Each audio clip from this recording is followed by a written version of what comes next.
याही गोष्टीचा आनंद आहे की देशाचे प्रधानमंत्री माननीय नरेंद्र मोदीजी, खरं म्हणजे प्रधानमंत्र्यांना कुठली जात नसते, ते कुठल्या एका समाजाचे नसतात, पण हाही विलक्षण योगायोग आहे की आज गेले 11 वर्ष या देशाचं नेतृत्व करणारे प्रधानमंत्री हेही ओबीसी आहेत आणि या देशाला जगातली चौथी सर्वात मोठी अर्थव्यवस्था बनवून दाखवण्याचं कार्य या ओबीसी प्रधानमंत्र्यांनीच करून दाखवलेलं आहे.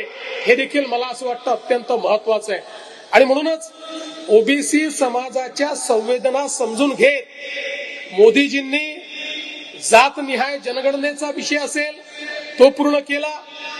इतके वर्ष आमच्या ओबीसी आयोगाला संविधानातच स्थान नव्हतं, त्याला संवैधानिक करून सगळे संवैधानिक अधिकार प्रदान करण्याचं काम हे मोदीजींनी केलं.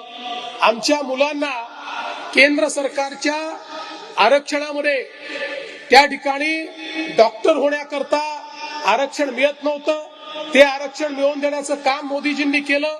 वेगवेगळ्या ठिकाणचे 7 असे महत्वाचे निर्णय आहेत की जे मोदीजींनी या ठिकाणी घेतले आणि त्यामुळे आपल्या राष्ट्रीय स्तरावर ओबीसीचा बोलबाला झालेला आपल्याला पाहायला मिळाला.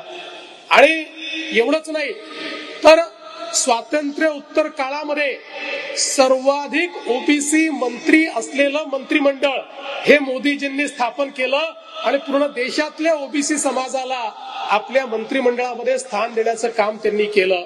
आणि म्हणून मला या निमित्ताने हेच सांगायचं आहे की या समाजाच्या प्रती आमचं कमिटमेंट आहे.